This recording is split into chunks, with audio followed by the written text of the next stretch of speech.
ਜੀ ਆਇਆਂ ਨੂੰ ਖੁਸ਼ਾਮਦੀਦ। ਤੁਸੀਂ ਤੇ ਤੁਹਾਡਾ ਪਰਿਵਾਰ ਹਰਦਮ ਰਹੇ ਸਿਹਤਯਾਬ। ਇਸੇ ਦੁਆ ਦੇ ਨਾਲ ਲੈ ਹਾਜ਼ਰ ਹਾਂ ਮੈਂ ਪੀਟੀਸੀ ਨਿਊਜ਼ ਦਾ ਇੱਕ ਖਾਸ ਉਪਰਾਲਾ ਡਾਕਟਰ ਸਪੀਕ, ਜਿਸ ਵਿੱਚ ਵੱਖ-ਵੱਖ ਬਿਮਾਰੀਆਂ ਬਾਰੇ ਮੈਂ ਕਰਦਾ ਹਾਂ ਚਰਚਾ ਵੱਖ-ਵੱਖ ਡਾਕਟਰਸ ਦੇ ਨਾਲ। ਤੇ ਅੱਜ ਅਸੀਂ ਉਸ ਬਿਮਾਰੀ ਬਾਰੇ, ਉਸ ਸਮੱਸਿਆ ਬਾਰੇ ਚਰਚਾ ਕਰਾਂਗੇ ਜਿਸ ਨਾਲ ਅਸੀਂ ਆਮ ਜ਼ਿੰਦਗੀ ਦੇ ਵਿੱਚ ਦੋ ਚਾਰ ਹੁੰਨੇ ਆ। ਸਾਨੂੰ ਅਮੂਮਨ ਇਸ ਵੇਖਣ ਨੂੰ ਸੁਣਨ ਨੂੰ ਮਿਲ ਜਾਂਦੀ ਹੈ, ਜਿਸ ਦਾ ਨਾਂ ਹੈ ਸਿਰ ਪੀੜ। ਤੇ ਇਸ ਬਾਰੇ ਗੱਲ ਕਰਨ ਲਈ ਸਾਡੇ ਨਾਲ NHS ਹਸਪੀਟਲ ਜਲੰਧਰ ਤੋਂ ਨੇ ਨਿਊਰੋਲੋਜਿਸਟ ਡਾਕਟਰ ਸੰਦੀਪ ਗੋਇਲ। ਡਾਕਟਰ ਸਾਹਿਬ ਜੀ ਆਇਆਂ ਨੂੰ ਬਹੁਤ-ਬਹੁਤ ਸਵਾਗਤ ਹੈ ਤੁਹਾਡਾ। ਧੰਨਵਾਦ ਜੀ। ਫਸਟ ਆਫ ਆਲ ਮੈਂ ਪੀਟੀਸੀ ਨਿਊਜ਼ ਦਾ ਧੰਨਵਾਦ ਕਰਨਾ ਚਾਹੂੰਗਾ ਕਿ ਜਿਨ੍ਹਾਂ ਨੇ ਸਾਨੂੰ ਇਹ ਟਾਈਮ ਦਿੱਤਾ ਆਪਣੇ ਵਿਚਾਰ ਤੁਹਾਡੇ ਨਾਲ ਸਾਂਝੇ ਕਰਨ ਲਈ। ਬਿਲਕੁਲ ਡਾਕਟਰ ਸਾਹਿਬ, ਅੱਜ ਦਾ ਟੌਪਿਕ ਜਿਹੜਾ ਹੈ, ਜਿਵੇਂ ਮੈਂ ਕਿਹਾ ਕਿ ਆਮ ਜ਼ਿੰਦਗੀ ਦੇ ਵਿੱਚ ਅਸੀਂ ਇਸ ਨਾਲ ਦੋ ਚਾਰ ਹੁੰਨੇ ਆ, ਪਰ ਇਹ ਸਿਰ ਪੀੜ ਜੋ ਹੈ ਉਹ ਬੇਸਿਕਲੀ ਹੈ ਕੀ? ਪੀੜ ਜਿਹੜਾ ਸਿਰ ਯਾਨੀ ਸਿਰ ਦਾ ਆਹ ਹਿੱਸਾ, ਅੱਖਾਂ, ਪਿਛਲਾ ਹਿੱਸਾ, ਉਤਲਾ ਹਿੱਸਾ, ਕੰਨ, ਕਈ ਵਾਰ ਗਰਦਨ ਵੀ, ਜਿਹੜਾ ਦਰਦ ਇਸ ਹਿੱਸੇ ਦੇ ਵਿੱਚ ਯਾਨੀ ਸਰੀਰ ਦੇ ਉਤਲੇ ਹਿੱਸੇ 'ਚ ਹੋ ਰਿਹਾ ਉਹਨੂੰ ਅਸੀਂ ਸਿਰ ਦਰਦ ਕਹਿੰਦੇ ਹਾਂ। ਸਿਰ ਦਰਦ ਕਹਿਣ ਨੂੰ ਤਾਂ ਇੱਕ ਬਹੁਤ ਛੋਟਾ ਜਿਹਾ ਅੱਖਰ ਹੈ, ਲੇਕਿਨ ਹੁਣ ਅੱਜ ਦੀ ਟਾਈਮ 'ਚ ਜੋ ਲੋਕੀ ਸਮਝਦਾਰ ਹੋ ਗਏ ਨੇ, ਆਪਣੇ ਆਪ ਨੂੰ ਪਛਾਣਨ ਲੱਗ ਗਏ ਨੇ, ਇਸ ਨੂੰ ਅਲਾਮਤ ਵੀ ਸਮਝਣ ਲੱਗ ਗਏ ਨੇ। ਸੋ ਸਿਰ ਦਰਦ ਨੂੰ ਹੁਣ ਇੱਕ ਬਿਮਾਰੀ ਕਿਹਾ ਜਾਂਦਾ, ਇਹਨੂੰ ਇੱਦਾਂ ਨਹੀਂ ਪਾਸ ਕਰ ਦਿੱਤਾ ਯਾਰ ਸਿਰ ਦਰਦ ਹੀ ਹੋਇਆ ਕੋਈ ਗੱਲ ਨਹੀਂ।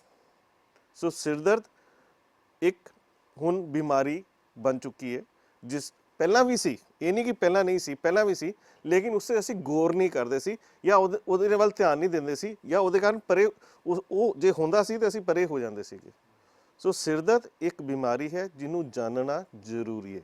ਬਿਲਕੁਲ, ਅੱਜ ਇਸ ਬਾਰੇ ਅਸੀਂ ਜਾਣਾਂਗੇ ਵੀ। ਤੇ ਡਾਕਟਰ ਸਾਹਿਬ, ਇੱਥੇ ਤੁਹਾਡੇ ਤੋਂ ਇਹ ਜਾਣਨਾ ਚਾਹਾਂਗੇ ਕਿ ਇਹਦੇ ਜਿਹੜੇ ਮੁੱਖ ਕਾਰਨ ਨੇ ਸਿਰ ਪੀੜ ਹੋਣ ਦੇ, ਉਹ ਮੁੱਖ ਕਾਰਨ ਕੀ ਰਹਿੰਦੇ ਨੇ?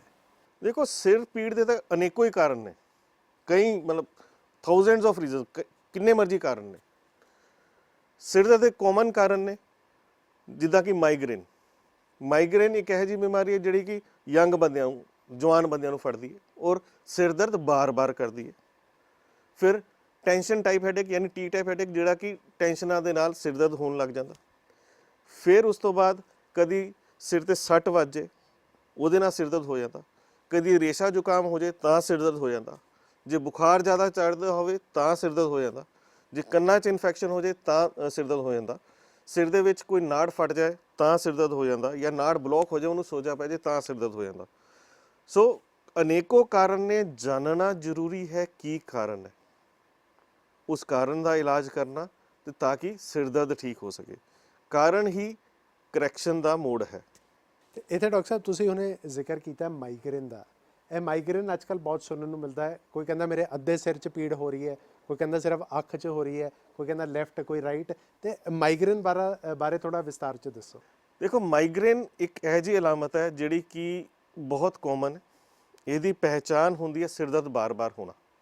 ਇੱਕ ਵਾਰ ਸਿਰ ਦਰਦ ਨੂੰ ਹੋਏ ਨੂੰ ਅਸੀਂ ਮਾਈਗ੍ਰੇਨ ਨਹੀਂ ਕਹਿ ਸਕਦੇ। ਜਦੋਂ ਸਿਰ ਦਰਦ ਬਾਰ-ਬਾਰ ਹੋਣ ਲੱਗ ਜਾਏ ਉਹਨੂੰ ਅਸੀਂ ਮਾਈਗ੍ਰੇਨ ਕਹਿੰਦੇ ਹਾਂ। ਦੇਖੋ, 100 ਬੰਦਾ ਕਿੱਥੇ ਵੀ ਖੜਾ ਹੈ, ਉਹਦੇ ਵਿੱਚ ਜੇ 100 ਲੇਡੀਜ਼ ਹੈਗੀਆਂ ਤੇ 15% ਲੇਡੀਜ਼ ਨੂੰ ਸਿਰ ਦਰਦ ਹੈ, ਯਾਨੀ 100 ਚੋਂ 15 ਲੇਡੀਜ਼ ਨੂੰ ਮਾਈਗ੍ਰੇਨ ਹੁੰਦਾ। 100 ਚੋਂ 10 ਆਦਮੀ ਖੜੇ ਹੋ ਜਾਣ ਤੇ 10 ਨੂੰ ਸਿਰ ਦਰਦ ਹੋ ਸਕਦਾ, ਯਾਨੀ 10% ਚਾਂਸ ਹੈ ਕਿ ਮਾਈਗ੍ਰੇਨ ਆਦਮੀਆਂ ਨੂੰ ਹੁੰਦਾ। ਸੋ ਇੰਨੀ ਕਾਮਨ ਬਿਮਾਰੀ ਹੈ। ਸੋ ਸਾਰੇ ਵਰਲਡ ਦੇ ਵਿੱਚ ਅਸੀਂ ਕਹਿ ਲਈਏ ਕਿ 10-12% ਲੋਕਾਂ ਨੂੰ ਨੈਟ ਮਾਈਗ੍ਰੇਨ ਹੁੰਦਾ। ਇੰਨੀ ਕਾਮਨ ਬਿਮਾਰੀ ਹੈ। ਮਾਈਗ੍ਰੇਨ ਦੀ ਜਿਹੜੀ ਪਹਿਚਾਣ ਹੈ ਕੁਝ ਸਾਲਾਂ ਤੋਂ ਹੀ ਆਈ ਹੈ। ਕੁਛ ਦੇਰ ਤੋਂ ਹੀ ਲੋਕੀ ਪਛਾਣਨ ਲੱਗੇ ਕਿ ਮੈਨੂੰ ਸਿਰ ਦਰਦ ਬਾਰ-ਬਾਰ ਹੁੰਦਾ। ਜਿਹੜਾ ਸਿਰ ਦਰਦ ਅੱਧੇ ਸਿਰ 'ਚ ਹੋਵੇ, ਕਦੀ ਸੱਜੇ ਜਾਂ ਖੱਬੇ, ਜਿੱਦਾਂ ਤੁਸੀਂ ਦੱਸਿਆ, ਬਾਰ-ਬਾਰ ਹੋਵੇ, ਪਰੇਸ਼ਾਨ ਕਰੇ, ਫਿਰ ਉਸ ਤੋਂ ਬਾਅਦ ਇਹਦੇ ਨਾਲ ਦਿਲ ਕੱਚਾ, ਉਲਟੀ ਹੋਵੇ ਸਿਰ ਦਰਦ ਦੇ ਨਾਲ ਹੀ, ਤੇ ਕਈ ਵਾਰ ਇੰਨਾ ਜ਼ਿਆਦਾ ਹੋਵੇ ਕਿ ਬੰਦਾ ਕਹੇ ਕਿ ਪਰੇ ਹੋ ਜਾਓ, ਕੋਈ ਬੋਲੇ ਨਾ, ਕੋਈ ਲਾਈਟ ਨਾ ਵਿਖਾਓ ਮੈਨੂੰ, ਯਾਨੀ ਫੋਟੋਫੋਬੀਆ, ਫੋਨੋਫੋਬੀਆ ਹੋਵੇ। ਇਹ ਚੀਜ਼ਾਂ ਜੇ ਬਾਰ-ਬਾਰ ਹੁੰਦੀਆਂ ਔਰ ਪਰੇਸ਼ਾਨ ਕਰਦੀਆਂ, ਉਹਨੂੰ ਅਸੀਂ ਮਾਈਗ੍ਰੇਨ ਦਾ ਸਿਰ ਦਰਦ ਕਹਿੰਦੇ ਹਾਂ। ਮਾਈਗ੍ਰੇਨ ਜਦੋਂ ਹੁੰਦਾ, ਬੰਦਾ ਇਕਾਂਤਵਾਸ ਲਏਗਾ, ਪਰੇ ਹੋਏਗਾ, ਜਿਹੜਾ ਕੰਮ ਕਰ ਰਿਹਾ ਇਹ ਉਹ ਛੱਡਣਾ ਚਾਹੇਗਾ, ਉਹ ਕਰ ਨਹੀਂ ਪਾਏਗਾ ਪ੍ਰੋਪਰਲੀ। ਜ਼ਾਹਿਰ ਜੀ ਗੱਲ ਹੈ, ਜੇ ਮੈਂ ਕੰਮ ਕਰ ਰਿਹਾ, ਮੇਰਾ ਸਿਰ ਦਰਦ ਹੋਣ ਲੱਗ ਜਾਏ, ਮੈਂ ਕੰਮ ਹੀ ਨਹੀਂ ਕਰ ਪਾਊਂਗਾ, ਪ੍ਰੋਪਰਲੀ ਨਹੀਂ ਕਰ ਪਾਊਂਗਾ, ਅੱਧਾ ਪਚੱਧਾ ਕਰੂੰਗਾ। ਮਾਈਗ੍ਰੇਨ ਇੱਕ ਇਹੋ ਜਿਹੀ ਬਿਮਾਰੀ ਹੈ ਜਿਹੜੀ ਕਿ ਬੱਚਿਆਂ 'ਚ ਵੀ ਪਾਈ ਜਾਂਦੀ ਹੈ ਔਰ ਅਕਸਰ ਯੰਗ ਬੰਦਿਆਂ ਨੂੰ, ਯਾਨੀ 15-20 ਸਾਲ ਦੀ ਉਮਰ ਤੋਂ ਲੈ ਕੇ 55-60 ਸਾਲ ਦੀ ਉਮਰ ਤੱਕ ਪਾਈ ਜਾਂਦੀ ਹੈ। ਚूँकि ਸਿਰ ਦਰਦ ਹੁੰਦਾ, ਬੰਦਾ ਆਪਣੇ ਕੰਮ ਤੋਂ ਪਰੇਸ਼ਾਨ ਹੋ ਜਾਂਦਾ, ਕੰਮ ਪ੍ਰੋਪਰਲੀ ਨਹੀਂ ਕਰ ਪਾਉਂਦਾ, ਔਰ ਇਹੀ ਸਾਲ ਹੁੰਦੇ ਬੰਦੇ ਦੀ ਜ਼ਿੰਦਗੀ ਦੇ ਜਿਹਦੇ ਵਿੱਚ ਉਹ ਵਧੀਆ ਕੁਝ ਕੰਮ ਕਰ ਰਿਹਾ ਹੁੰਦਾ। ਔਰ ਇਹ ਦਰਦ ਹੁੰਦਾ ਬਾਰ-ਬਾਰ, ਯਾਨੀ ਜੇ ਬਾਰ-ਬਾਰ ਹੋਏਗਾ ਤੇ ਬੰਦਾ ਇਹਦਾ ਕੰਮ ਵੀ ਰੁਕੇਗਾ। ਤੇ ਜੇ ਕੋਈ ਚੀਜ਼ ਬੰਦਾ ਨਾ ਕਰ ਪਾਵੇ ਉਹਨੂੰ ਬਿਮਾਰੀ ਨਹੀਂ ਕਵਾਂਗੇ। ਸੋ ਮਾਈਗ੍ਰੇਨ ਇੱਕ ਬਿਮਾਰੀ ਹੈ। ਇਸ ਬਿਮਾਰੀ ਦਾ ਇਲਾਜ ਕਰਾਉਣਾ ਪ੍ਰੋਪਰ ਹੈ, ਔਰ ਸਭ ਤੋਂ ਜ਼ਿਆਦਾ ਜ਼ਰੂਰੀ ਹੈ ਕਿ ਬੰਦੇ ਨੂੰ ਖੁਦ ਪਛਾਣਨਾ ਕਿ ਮੈਨੂੰ ਮਾਈਗ੍ਰੇਨ ਹੈ। ਕਈ ਵਾਰ ਸਾਡੇ ਕੋਲ ਮਰੀਜ਼ ਆ ਜਾਂਦਾ ਕਿ ਇੱਕ ਵਾਰ ਸਿਰ ਦਰਦ ਹੋਇਆ ਜੀ, ਡਾਕਟਰ ਸਾਹਿਬ ਮੈਨੂੰ ਤਾਂ ਮਾਈਗ੍रेन हो गया। देखिए, हर सिर दर्द माइग्रेन नहीं, हाँ सिर दर्द बार बार हो रहा है, आधे सिर में होता है, दिल कच्चा होता है, आपको दूर रहने की, आप काम नहीं कर पाते उस टाइम, वो माइग्रेन का दर्द हो सकता है। ਬਿਲਕੁਲ ਜਿਸ ਬਾਰੇ ਅਸੀਂ ਅੱਜ ਚਰਚਾ ਕਰ ਰਹੇ ਹਾਂ, ਜੋ ਅੱਜ ਦਾ ਸਾਡਾ ਵਿਸ਼ਾ ਹੈ ਕਿ ਸਟ੍ਰੈਸ ਤੇ ਟੈਨਸ਼ਨ ਕੀ ਸਿਰ ਦਰਦ ਦੇ ਕਾਰਨ ਬਣਦੇ ਨੇ, ਜਾਂ ਫਿਰ ਗੋਲੀ ਖਾ ਕੇ ਜਾਂ ਸਿਰ ਤੇ ਬਾਮ ਲਾ ਕੇ ਕੀ ਇਸ ਦਾ ਇਲਾਜ ਕੀਤਾ ਜਾ ਸਕਦਾ ਹੈ। ਇਹਨਾਂ ਸਵਾਲਾਂ ਦੇ ਜਵਾਬ ਵੀ ਅਸੀਂ ਜਾਣਾਂਗੇ ਬਸ ਇੱਕ ਛੋਟੇ ਜਿਹੇ ਬ੍ਰੇਕ ਤੋਂ ਬਾਅਦ। ਤੁਸੀਂ ਵੇਖਦੇ ਰਹੋ ਡਾਕਟਰਸ ਸਪੀਕ।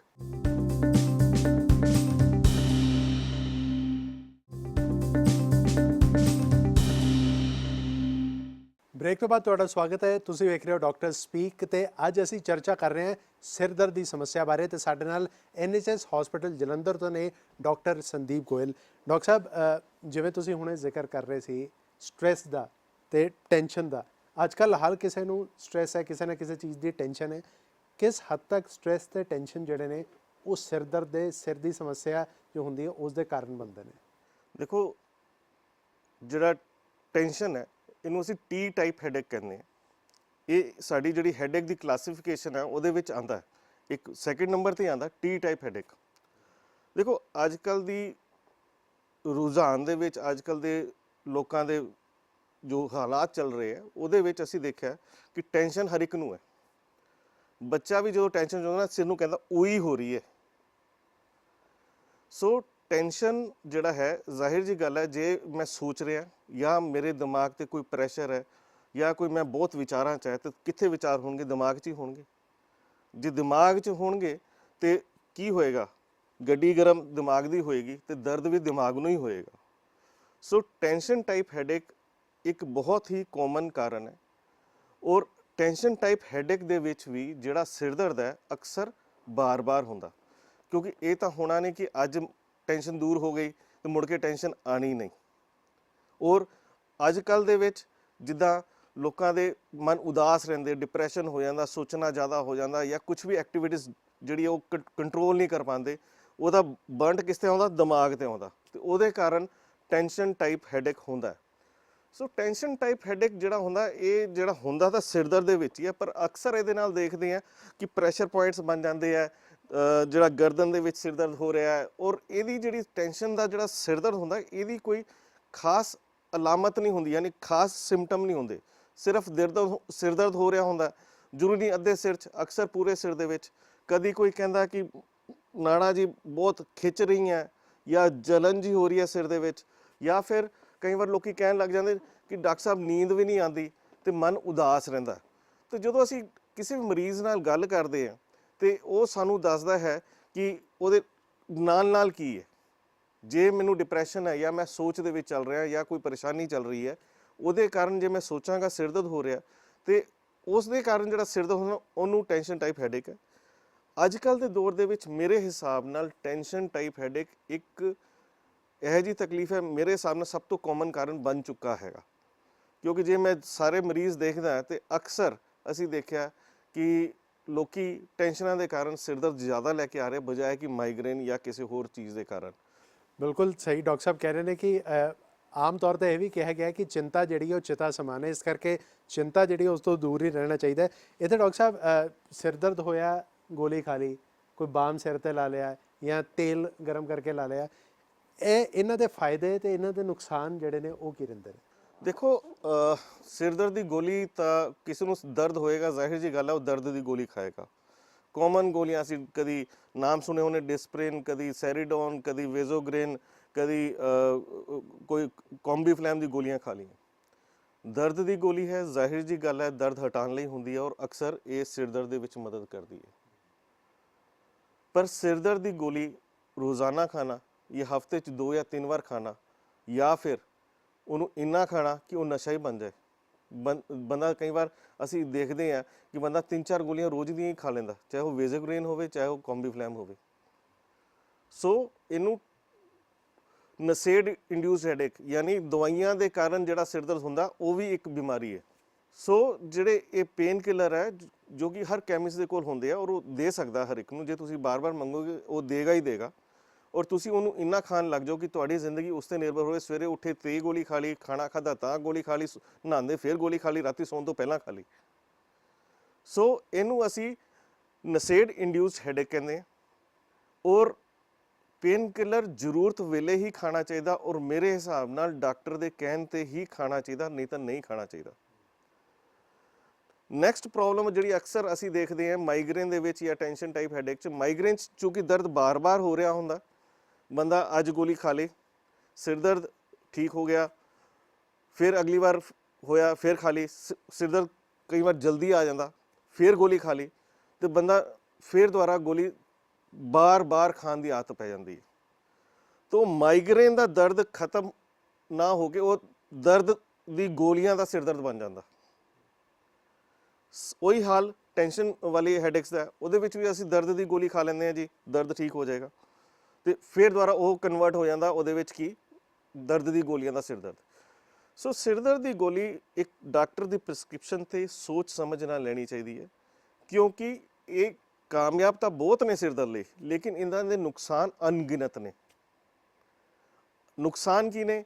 ਗੁਰਦੇ ਖਰਾਬ ਹੋ ਸਕਦੇ ਹੈ, ਪੇਟ ਦੇ ਵਿੱਚ ਜ਼ਖਮ ਆ ਸਕਦੇ, ਅਲਸਰ ਹੋ ਸਕਦੇ, ਪੇਟ ਦੇ ਵਿੱਚ ਬਲੀਡਿੰਗ ਹੋ ਸਕਦੀ ਹੈ, ਹੱਡੀਆਂ 'ਚ ਜ਼ੋਰ ਮੁੱਕ ਸਕਦਾ। ਔਰ ਇਹ ਇੱਕ ਇਹੋ ਜਿਹੀ ਚੀਜ਼ ਹੈ ਪੇਨ ਕਿਲਰ ਜਿਹੜੀ ਕਿ ਬੰਦੇ ਨੂੰ ਅੰਦਰੋਂ ਖੋਖਲਾ ਕਰਦੀ ਹੈ। ਸੋ ਪੇਨ ਕਿਲਰ ਤੋਂ ਜਿੰਨਾ ਬਚ ਕੇ। ਬਾਕੀ ਰਹੀ ਬਾਮ ਇੱਕ ਲੋਕਲ ਜਾਂ ਜਿਹੜੇ ਤੇਲ ਤੁਸੀਂ ਕਹਿ ਰਹੇ ਹੋ, ਤੇਲ ਜਿਹੜੇ ਬਾਮ ਇਹ ਵਧੀਆ ਚੀਜ਼ ਨੇ, ਇਹ ਲੋਕਲ ਟ੍ਰੀਟਮੈਂਟਸ ਨੇ ਜਿਹਦੇ ਨਾਲ ਜਿਹੜਾ ਸੈਂਸੇਸ਼ਨ ਹੈ, ਜਿਹੜੀ ਆਪਣੀ ਦਰਦ ਦੀ ਫੀਲਿੰਗ ਹੈ ਉਹ ਘਟ ਜਾਂਦੀ ਔਰ ਉਹ ਹੈਲਪ ਕਰਦੇ ਆ, ਡੈਫੀਨੇਟਲੀ ਹੈਲਪ ਕਰਦੇ, ਲੇਕਿਨ ਉਹ ਇਲਾਜ ਦਾ ਮੇਨ ਹਿੱਸਾ ਨਹੀਂ। ਇਹ ਨਹੀਂ ਕਿ ਮੈਂ ਬਾਮ ਲਾਇਆ ਤਾਂ ਸਿਰ ਦਾ ਠੀਕ ਹੀ ਹੋ ਜਾਣਾ। ਹਾਂ, ਇਹ ਤੁਹਾਨੂੰ ਮਦਦ ਜ਼ਰੂਰ ਕਰੇਗਾ ਲੇਕਿਨ ਇਹ ਇਲਾਜ ਨਹੀਂ। ਸੋ ਜ਼ਰੂਰੀ ਹੁੰਦਾ ਕਿ ਜਦੋਂ ਤੁਸੀਂ ਡਾਕਟਰ ਕੋਲ ਜਾਣਾ ਸਿਰ ਦਰਦ ਬਾਰੇ, ਉਹਨੂੰ ਡਿਟੇਲ ਕਰੋ ਕਿ ਹਾਂਜੀ ਮੈਨੂੰ ਕੀ ਹੋ ਰਿਹਾ, ਸਿਰ ਦਰਦ ਕਿਸ ਪ੍ਰਕਾਰ ਦਾ ਹੋ ਰਿਹਾ, ਕਿਵੇਂ ਹੋ ਰਿਹਾ।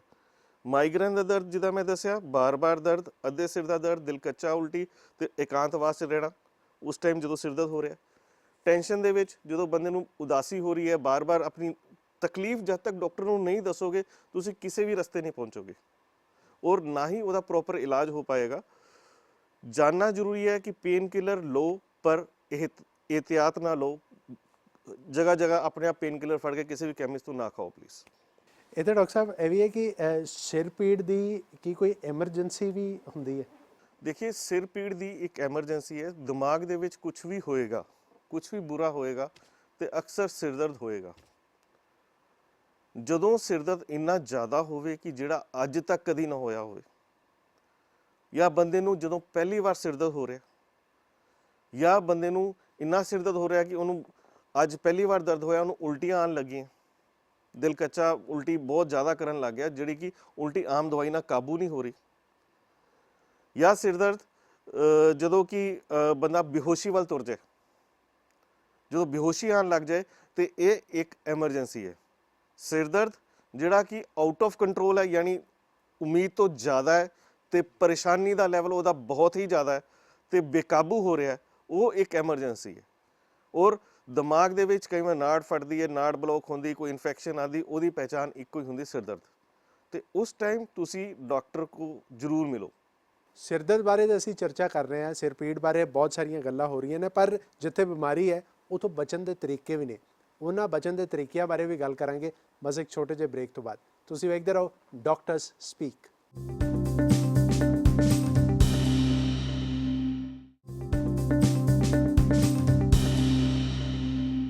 ਬ੍ਰੇਕ ਤੋਂ ਬਾਅਦ ਤੁਹਾਡਾ ਸਵਾਗਤ ਹੈ। ਤੁਸੀਂ ਵੇਖ ਰਹੇ ਹੋ ਡਾਕਟਰ ਸਪੀਕ ਤੇ ਅੱਜ ਅਸੀਂ ਸਿਰ ਪੀੜ ਬਾਰੇ ਚਰਚਾ ਕਰ ਰਹੇ ਹਾਂ ਤੇ ਸਾਡੇ ਨਾਲ NHS ਹਸਪੀਟਲ ਜਲੰਧਰ ਤੋਂ ਨੇ ਡਾਕਟਰ ਸੰਦੀਪ ਗੋਇਲ। ਡਾਕਟਰ ਸਾਹਿਬ, ਹੁਣੇ ਅਸੀਂ ਸਿਰ ਪੀੜ ਦੀ ਗੱਲ ਕੀਤੀ, ਬਹੁਤ ਉਸ ਬਾਰੇ ਗੱਲ ਕਰ ਰਹੇ, ਪਰ ਜੇ ਇਲਾਜ ਕਰਾਉਣ ਦੀ ਇਹਦੀ ਲੋੜ ਪੈਂਦੀ ਤੇ ਇਹਦਾ ਇਲਾਜ ਜਿਹੜਾ ਹੈ ਪਹਿਲੇ ਤੇ ਉਹ ਕੀ ਹੈ? ਦੇਖੋ, ਸਿਰ ਦਰਦ ਹੈ, ਜ਼ਾਹਿਰ ਜੀ ਗੱਲ ਹੈ, ਦਰਦ ਦੀ ਗੋਲੀ ਖਾਣੀ ਪੈਣੀ ਹੈ। ਜੇ ਸਿਰ ਦਰਦ ਕਦੀ ਹੁੰਦਾ ਹੈ ਜਿਹੜਾ ਕਿ ਤੁਹਾਨੂੰ ਜਰਾ ਵੀ ਪਰੇਸ਼ਾਨ ਨਹੀਂ ਕਰ ਰਿਹਾ, ਜਿਹੜਾ ਕਦੀ ਸਾਲ 'ਚ ਇੱਕ ਵਾਰ ਹੋਇਆ, ਉਹਦੇ ਲਈ ਤਾਂ ਸਿੰਪਲ ਪੇਨ ਕਿਲਰ ਖਾ ਕੇ ਗੁਜ਼ਾਰਾ ਹੋ ਸਕਦਾ। ਲੇਕਿਨ ਜਦੋਂ ਇਹ ਸਿਰ ਦਰਦ ਬਿਮਾਰੀ ਦਾ ਰੁਖ ਲੈ ਜਾਏ, ਯਾਨੀ ਸਿਰ ਦਰਦ ਜਿਹੜਾ ਕਿ ਬਾਰ-ਬਾਰ ਹੋਣ ਲੱਗ ਜਾਏ, ਜਿਸ ਸਿਰ ਦਰਦ ਦੇ ਬਾਰ-ਬਾਰ ਹੋਣ ਦੇ ਕਾਰਨ ਮੇਰੀ ਰੋਜ਼ਾਨਾ ਦੀ ਜ਼ਿੰਦਗੀ ਪਰੇਸ਼ਾਨ ਹੋ ਜਾਏ, ਯਾਨੀ ਸਿਰ ਦਰਦ ਇੰਨਾ ਹੋਣ ਲੱਗ ਜਾਏ ਕਿ ਮੈਂ ਕੰਮਕਾਰ ਤੋਂ ਆਵਾਜ਼ਾਰ ਹੋਣ ਲੱਗ ਜਾ, ਪਿੱਛੇ ਹੋਣ ਲੱਗ ਜਾ, ਜਾਂ ਸਿਰ ਦਰਦ ਇੰਨਾ ਹੋਵੇ ਕਿ ਜਿਹੜਾ ਸਹਿਨ ਨਾ ਹੁੰਦਾ ਹੋਵੇ, ਜਾਂ ਫਿਰ ਸਿਰ ਦਰਦ ਦੇ ਨਾਲ ਮਨ ਉਦਾਸ ਔਰ ਇਹ ਸਾਰਾ ਕੁਝ ਹੁੰਦਾ ਹੈ, ਤੇ ਇਹਦਾ ਇਲਾਜ ਕਰਾਣਾ। ਯਾਨੀ ਸਿਰ ਦਰਦ ਜਦੋਂ ਇੱਕ ਬਿਮਾਰੀ ਵੱਲ ਤੁਰ ਪਿਆ ਤੇ ਕਿਰਪਾ ਕਰਕੇ ਦਿਮਾਗ ਦੇ ਡਾਕਟਰ ਕੋਲ ਜਾਣਾ ਤੇ ਆਪਣਾ ਇਲਾਜ ਕਰਾਣਾ। ਇਲਾਜ ਦੇ ਵਿੱਚ ਕੁਝ ਦਵਾਈਆਂ ਹੁੰਦੀਆਂ ਨੇ, ਜਿੱਦਾਂ ਕਿ ਅਸੀਂ ਪੇਨ ਕਿਲਰ ਜਦੋਂ ਸਿਰ ਦਰਦ ਹੋਇਆ ਉਸ ਟਾਈਮ ਲਿੱਤੀਆਂ, ਤੇ ਦਵਾਈਆਂ ਹੋਰ ਵੀ ਨੇ ਜਿਹੜੇ ਕਿ ਸਿਰ ਦਰਦ ਨੂੰ ਠੀਕ ਕਰ ਸਕਦੀਆਂ। ਯਾਨੀ ਦਵਾਈਆਂ ਜਿਹੜੀ ਕਿ ਸਿਰ ਦਰਦ ਜਿੰਨਾ ਜ਼ਿਆਦਾ ਹੁੰਦਾ ਉਨਾ ਨਾ ਹੋਵੇਗਾ, ਜਿੰਨੀ ਦੇਰ ਹੁੰਦਾ ਉਨਾ ਨਹੀਂ ਹੋਵੇਗਾ, ਔਰ ਜਿੰਨੀ ਵਾਰ ਹੁੰਦਾ, ਜਿੱਦਾਂ ਹਫਤੇ 'ਚ 3 ਵਾਰ ਹੋਇਆ, ਦਵਾਈ ਦੇਵਾਂਗੇ, ਧੀਰੇ ਧੀਰੇ ਹਫਤੇ 'ਚ 2 ਵਾਰ ਹੋਏਗਾ, ਫਿਰ ਹਫਤੇ 'ਚ 1 ਵਾਰ ਹੋਏਗਾ, ਫਿਰ ਘਟਦਾ ਜਾਏਗਾ। ਇਹ ਚੀਜ਼ ਕਹਿੰਦੇ ਹੋਏ ਜਸਟ ਮੈਨੂੰ ਇੱਕ ਯਾਦ ਆਇਆ ਕਿ ਲੋਕਾਂ ਨੂੰ ਹੁੰਦਾ ਕਿ ਜਿੱਦਾਂ ਮਾਈਗ੍ਰੇਨ ਦਾ ਇਲਾਜ ਕਰਾਉਣ ਆਉਂਦੇ, ਡਾਕਟਰ ਸਾਹਿਬ ਮਾਈਗ੍ਰੇਨ ਹੈ, ਹਾਂਜੀ ਹਮਨੇ ਵੀ ਲਿਖ ਦਿਆ ਮਾਈਗ੍ਰੇਨ ਹੈ, ਸਾਨੂੰ ਵੀ ਲੱਗਦਾ ਮਾਈਗ੍ਰੇਨ, ਦਵਾਈ ਦੇਤੀ ਤੇ ਅੱਜ ਤੋਂ ਬਾਅਦ ਸਿਰ ਦਰਦ ਨਹੀਂ ਹੋਣਾ ਚਾਹੀਦਾ। ਦੇਖੋ, ਮਾਈਗ੍ਰੇਨ ਦੇ ਇਲਾਜ ਦੇ ਵਿੱਚ ਇੱਕ ਪਹਿਚਾਣ ਹੁੰਦੀ ਹੈ ਕਿ ਦਵਾਈ ਦਿੰਦੇ ਧੀਰੇ ਧੀਰੇ ਅਸਰ ਆਉਣਾ ਔਰ ਸਿਰ ਦਰਦ ਘਟਦੇ ਜਾਣਾ। ਸੋ ਇਲਾਜ ਦੇ ਵਿੱਚ ਜ਼ਰੂਰੀ ਹੈ ਜਾਣਨਾ ਕੀ ਕਾਰਨ ਹੈ। ਕਾਰਨ ਨੂੰ ਕਰੈਕਟ ਕਰਾਂਗੇ ਤੇ ਸਿਰ ਦਰਦ ਠੀਕ ਹੋਏਗਾ। ਅਨੇਕੋ ਕਾਰਨ ਹੈ, ਕਾਰਨ ਜਾਣ ਕੇ ਬੰਦੇ ਦਾ ਸਿਰ ਦਰਦ ਘਟਦਾ ਜਾਏਗਾ ਤਾਂ ਮਰੀਜ਼ ਠੀਕ ਹੋ ਜਾਏਗਾ। ਚਾਹੇ ਉਹ ਮਾਈਗ੍ਰੇਨ ਦਾ ਦਰਦ ਹੈ, ਚਾਹੇ ਉਹ ਟੈਨਸ਼ਨ ਦੇ ਕਾਰਨ ਦਰਦ ਹੈ। ਜੇ ਦਿਮਾਗ ਦੀ ਕੋਈ ਦਿੱਕਤ ਹੈ ਤੇ ਦਿਮਾਗ ਦਾ ਇਲਾਜ ਕਰਾਂਗੇ ਤੇ ਉਹਦੇ ਨਾਲ ਸਿਰ ਦਰਦ ਹੋਏਗਾ, ਠੀਕ ਹੋਏਗਾ। ਜੇ ਰੇਸ਼ੇ ਜ਼ੁਕਾਮ ਦੇ ਕਾਰਨ ਸਿਰ ਦਰਦ ਹੋ ਰਿਹਾ, ਬਹੁਤ ਜ਼ਿਆਦਾ ਹੋ ਰਿਹਾ, ਤੇ ਰੇਸ਼ਾ ਜ਼ੁਕਾਮ ਠੀਕ ਕਰਾਂਗੇ ਤਾਂ ਵੀ ਸਿਰ ਦਰਦ ਠੀਕ ਹੋਏਗਾ।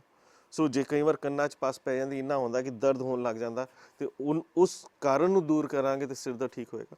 ਸੋ ਇਲਾਜ ਨਿਰਭਰ ਕਰਦਾ ਹੈ ਕਾਰਨ ਕੀ ਹੈ ਸਿਰ ਦਰਦ ਦਾ, ਉਹਨੂੰ ਜਾਣਨਾ, ਜਾਣ ਕੇ ਉਸ ਕਾਰਨ ਦਾ ਇਲਾਜ ਕਰਨਾ, ਤੇ ਸਿਰ ਦਰਦ ਆਪਣੇ ਆਪ ਠੀਕ ਹੁੰਦਾ ਜਾਏਗਾ। ਦਵਾਈਆਂ ਅਨੇਕ ਨੇ, ਕਰਨ ਦੇ ਤਰੀਕੇ ਅਲੱਗ-ਅਲੱਗ ਨੇ, ਸੋ ਉਹ ਕਰਕੇ ਠੀਕ ਹੋਣਾ।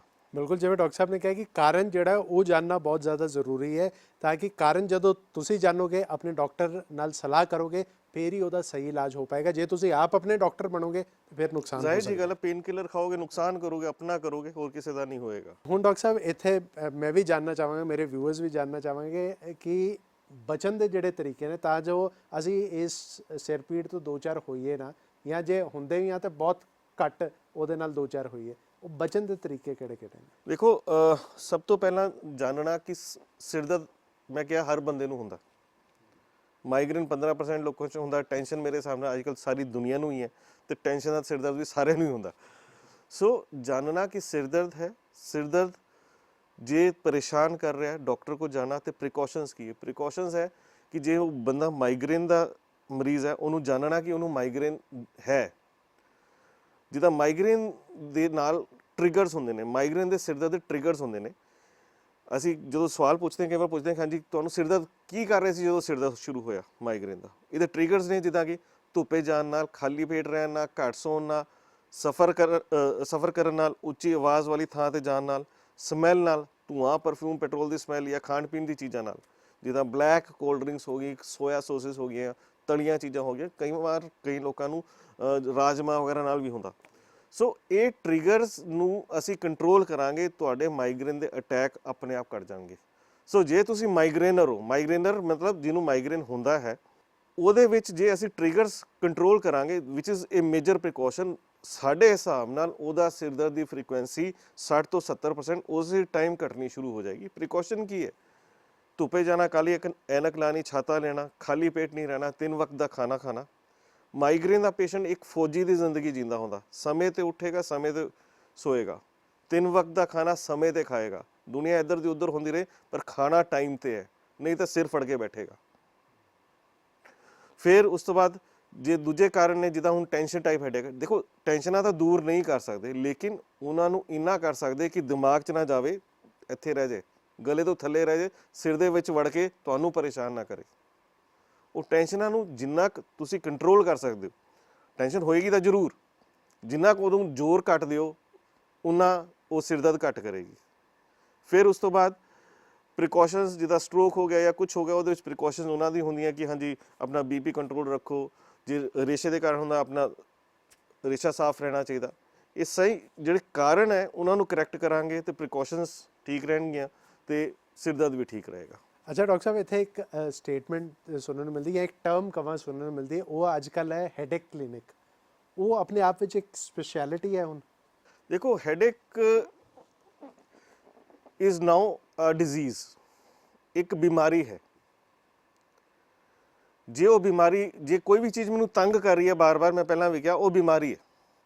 ਇਸ ਚੀਜ਼ ਨੂੰ ਜਾਣਨ ਲਈ ਲਾਸਟ 20 ਸਾਲ ਦੇ ਵਿੱਚ ਬਹੁਤ ਰਿਸਰਚ ਚੱਲੀ ਹੈ ਔਰ ਇਹਦੇ ਲਈ ਸਪੈਸ਼ਲਾਈਜ਼ ਕਲੀਨਿਕਸ ਅਸੀਂ ਕ੍ਰੀਏਟ ਕੀਤੇ ਹੈ, ਜਿਹਦੇ ਵਿੱਚ ਹੈਡੇਕ ਦੇ ਮਰੀਜ਼ ਯਾਨੀ ਸਿਰ ਦਰਦ ਦੇ ਮਰੀਜ਼ ਸਾਡੇ ਕੋਲ ਆਉਂਦੇ ਨੇ ਤੇ ਉਹਦੇ ਵਿੱਚ ਜੋ ਸਾਡੇ ਸਵਾਲ ਜਵਾਬ ਹੈ, ਸਾਡੇ ਸਕੇਲਸ ਹੈ, ਸਾਡੇ ਟ੍ਰੀਟਮੈਂਟ ਪਲਾਨਸ ਹੈ, ਉਹ ਸਾਰੇ ਉਸ ਸਕੇਲਸ ਦੇ ਹਿਸਾਬ ਨਾਲ ਬਣਦੇ ਨੇ ਤੇ ਇੱਕ ਮੈਥਮੈਟਿਕਸ ਦੇ ਨਾਲ। ਦੇਖੋ ਸਾਇੰਸ ਕੀ ਹੈ? Mathematics, all science is mathematics. ਜੇ ਮੈਂ ਮੈਥਮੈਟਿਕਸ ਦੇ ਨਾਲ ਇੱਕ ਪ੍ਰੋਪਰ ਇਲਾਜ ਕਰਾਂਗਾ ਤੇ ਜ਼ਾਹਿਰ ਜੀ ਗੱਲ ਹੈ ਮੇਰਾ ਸਕਸੈਸ ਰੇਟ ਬਹੁਤ ਜ਼ਿਆਦਾ ਹੋਏਗਾ। ਜਦੋਂ ਇਹ ਸਕਸੈਸ ਰੇਟ ਜ਼ਿਆਦਾ ਹੋਏਗਾ ਤਾਂ ਸਿਰ ਦਰਦ ਵੀ ਠੀਕ ਹੋਏਗਾ। ਸੋ ਇਸ ਚੀਜ਼ ਨੂੰ ਇੱਕ ਮੈਥਮੈਟਿਕਸ ਪਾਇਆ ਗਿਆ, ਸਿਰ ਦਰਦ ਦੀ ਬਿਮਾਰੀ ਨੂੰ ਇੱਕ ਮੈਥਮੈਟਿਕਸ ਦੇ ਵਿੱਚ ਕੰਟਰੋਲ ਕੀਤਾ ਗਿਆ। ਇਸ ਨੂੰ ਸਾਇੰਸ ਨੂੰ ਕੰਟਰੋਲ ਕਰਕੇ ਤੁਸੀਂ ਜੇ ਇਲਾਜ ਕਰ ਰਹੇ ਹੋ ਤਾਂ ਜ਼ਾਹਿਰ ਜੀ ਗੱਲ ਅੱਛਾ ਹੋ ਰਿਹਾ। ਇਹਦੇ ਲਈ ਅਸੀਂ ਸਪੈਸ਼ਲਾਈਜ਼ਡ ਹੈਡੇਕ ਕਲੀਨਿਕਸ ਕ੍ਰੀਏਟ ਕੀਤੇ ਹੈ, ਜਿਹੜੇ ਕਿ ਸਿਰਫ ਉਸ ਦਿਨ ਮੈਂ ਸਾਰੇ ਕੰਮ ਛੱਡ ਕੇ ਸਿਰਫ ਸਿਰ ਦਰਦ ਦੇ ਮਰੀਜ਼ ਦੇਖਾਂਗਾ ਔਰ ਉਹਨਾਂ ਨੂੰ ਇੱਕ ਨਿਯਮਬੱਧ ਦੇਖਾਂਗਾ। ਜਦੋਂ ਅਸੀਂ ਕਿਸੇ ਚੀਜ਼ ਦੇ ਵਿੱਚ ਸਾਇੰਸ ਲਗਾ ਦਾਂਗੇ ਤੇ ਸਿਸਟਮ ਲਗਾ ਦਾਂਗੇ, ਜ਼ਾਹਿਰ ਜੀ ਗੱਲ ਉਹ ਠੀਕ ਹੋਏਗੀ। ਸੋ ਇਸ ਚੀਜ਼ ਦਾ ਸਟਰਕਚਰ ਨੂੰ ਹੈਡੇਕ ਕਲੀਨਿਕ ਕਹਿੰਦੇ ਨੇ, ਜੋ ਕਿ ਕੁਝ ਹਸਪਤਾਲਾਂ ਨੇ, ਕੁਝ ਨਿਊਰੋਲੋਜਿਸਟ ਨੇ ਟਾਈਮ ਦੇ ਨਾਲ, ਟਾਈਮ ਨੂੰ ਦੇਖਦੇ ਹੋਏ ਸ਼ੁਰੂ ਕੀਤਾ। That is headache clinic. ਬਿਲਕੁਲ ਜੀ, ਬਿਮਾਰੀ ਹੈ ਤੇ ਉਸ ਤੋਂ ਬਚਣ ਦੇ ਇਲਾਜ ਵੀ ਨੇ, ਉਸ ਤੋਂ ਬਚਿਆ ਕਿਵੇਂ ਜਾ ਸਕਦਾ ਉਸ ਦੇ ਤਰੀਕੇ ਵੀ ਨੇ, ਬਸ ਜ਼ਰੂਰੀ ਹੈ ਸਹੀ ਡਾਕਟਰੀ ਸਲਾਹ ਦੀ। ਡਾਕਟਰ ਸਾਹਿਬ, ਬਹੁਤ ਬਹੁਤ ਧੰਨਵਾਦ ਤੁਹਾਡਾ ਸਾਡੇ ਨਾਲ ਜੁੜਨ ਲਈ ਤੇ ਇਸ ਟੌਪਿਕ ਬਾਰੇ, ਜਿਹਦੇ ਬਾਰੇ ਇੰਨੀ ਵਿਸਤਾਰ 'ਚ ਤੁਸੀਂ ਗੱਲ ਕੀਤੀ। ਮੈਨੂੰ ਲੱਗਦਾ ਬੜੀ ਸਾਰੀ ਮਿਸਕਨਸੈਪਸ਼ਨਸ ਜਿਹੜੀਆਂ ਨੇ ਉਹ ਸਾਡੇ ਵਿਊਅਰਸ ਦੀ ਦੂਰ ਹੋਈਆਂ ਹੋਣਗੀਆਂ। ਬਹੁਤ ਬਹੁਤ ਸ਼ੁਕਰੀਆ। ਧੰਨਵਾਦ ਜੀ। ਅਗਲੇ ਹਫਤੇ ਅਸੀਂ ਮਿਰਗੀ ਦੀ ਸਮੱਸਿਆ ਬਾਰੇ ਕਰਾਂਗੇ ਚਰਚਾ। ਤੁਸੀਂ ਵੇਖਣਾ ਭੁੱਲਿਓ ਨਾ ਡਾਕਟਰ ਸਪੀਕ, ਹਰ ਐਤਵਾਰ ਸ਼ਾਮੀ 5 ਵਜੇ ਸਿਰਫ PTC ਨਿਊਜ਼ ਤੇ। ਦਿਓ ਇਜਾਜ਼ਤ, ਰੱਬ ਰੱਖਾ।